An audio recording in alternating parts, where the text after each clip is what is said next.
Bismillahirrahmanirrahim. Assalamualaikum ya tullab. اليوم سندرس اللغة العربية للصف الرابع مع الأستاذة نادية. هيا اليوم سنواصل الدرس السادس تحت الموضوع الهوايات. Hari ini kita masih meneruskan pembelajaran yang ke-6 dengan tajuk al-hiwayat, iaitu hobi. Baiklah, seterusnya mari kita belajar tentang ismul isyarah. Ismul isyarah maksudnya kata tunjuk. Ismul isyarah terbahagi kepada dua bahagian. Yang pertama, ismul isyarah lil qarib. Lil qarib ni maksudnya kata tunjuk yang menunjukkan dekat.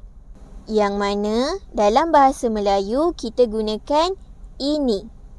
Yang kedua, ismul isyarah lil ba'id, iaitu kata tunjuk yang menunjukkan kepada jauh. Yang mana dalam bahasa Melayu kita gunakan itu. Baiklah, sekarang mari kita lihat bahagian yang pertama, iaitu ismul isyarah lil qarib. Kata tunjuk ini juga terbahagi kepada dua.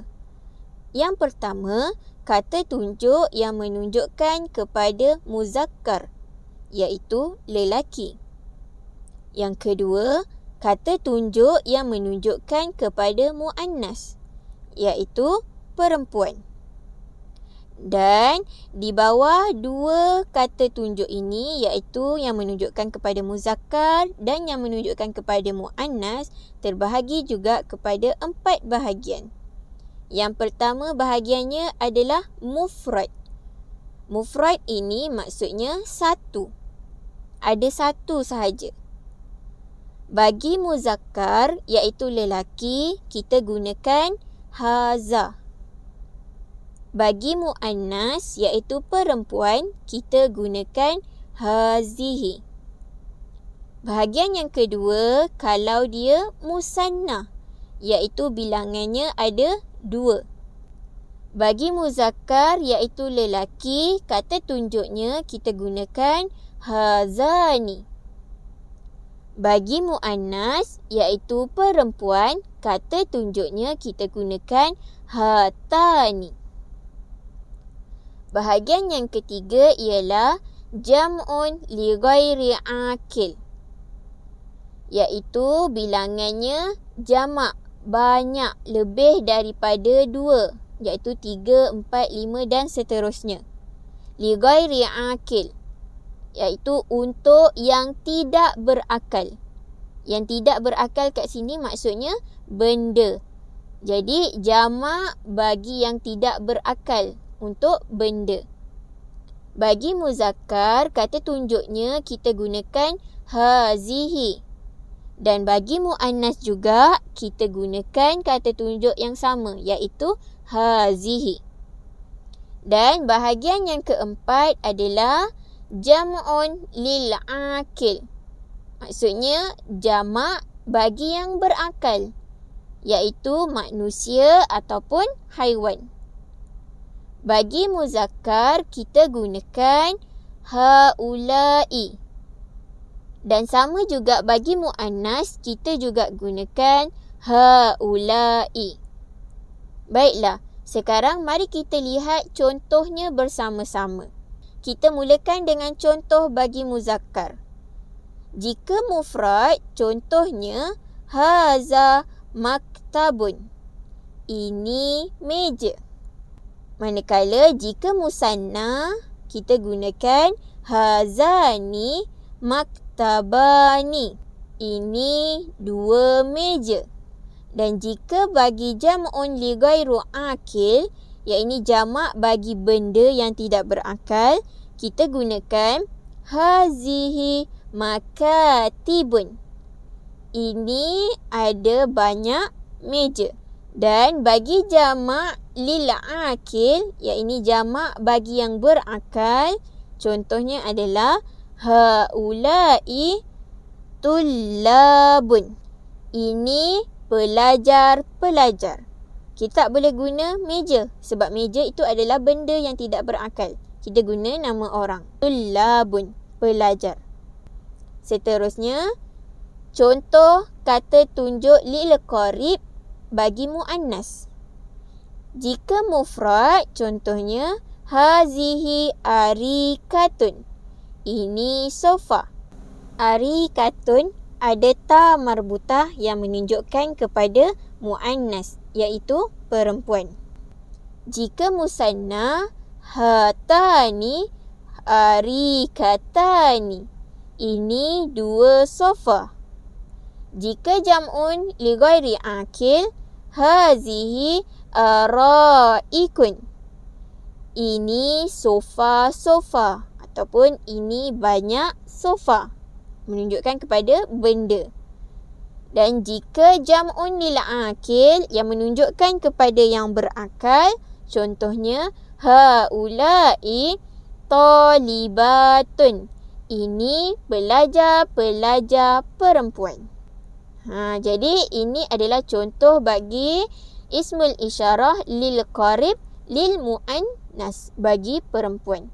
Baiklah, seterusnya mari kita pergi kepada bahagian ismul isyarah yang kedua, iaitu ismul isyarah lil ba'id. Ismul isyarah lil ba'id juga terbahagi kepada 2 bahagian. Yang pertama, ismul isyarah bagi muzakkar dan ismul isyarah bagi muannas. Muzakkar adalah lelaki dan muannas adalah perempuan. Lil ba'id ini maksudnya kata tunjuk yang menunjukkan kepada jauh. Yang selalu kita gunakan dalam bahasa Melayu adalah seperti itu. Bahagiannya juga terbahagi kepada 4, sama dengan lil qarib. Yang pertama adalah mufrad. Jika mufrad, kita gunakan bagi muzakkar zalika. Jika muannas, kita gunakan tilka. Dan kalau musanna, bagi muzakkar kita gunakan zanika. Kalau muannas, kita gunakan tanika. Seterusnya, jika jam'un li ghairu akil, jamak bagi benda yang tidak berakal, bagi muzakkar kita gunakan tilka. Sama juga bagi muannas, kita gunakan tilka. Dan untuk jam'un lil akil, untuk jamak yang berakal, kita gunakan bagi muzakkar ulaika. Sama juga bagi muannas, kita gunakan ulaika. Baiklah, sekarang mari kita lihat contoh yang pertama, iaitu ismul isyarah lil ba'id lil muzakkar. Kita lihat contoh kata tunjuk yang menunjukkan kepada jauh bagi lelaki. Jika mufrad, contohnya zalika maktabun. Itu meja. Kalau musanna, zanika maktabani. Itu 2 meja. Dan kalau jamak li ghairu akil, contohnya tilka makatibun.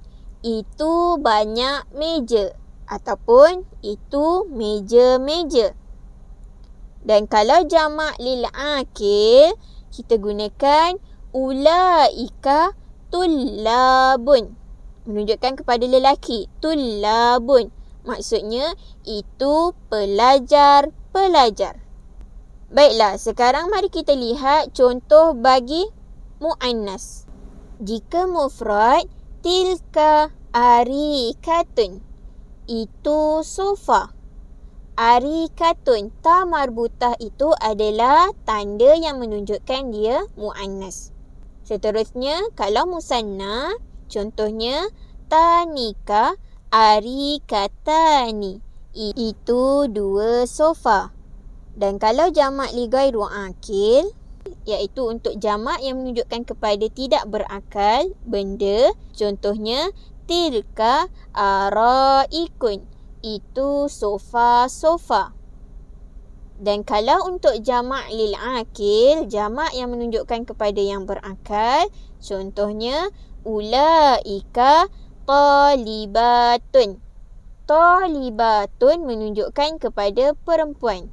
Maksudnya itu pelajar-pelajar perempuan. Baiklah, kesimpulannya ismul isyarah ini terbahagi kepada dua, iaitu lil qarib dan lil ba'id.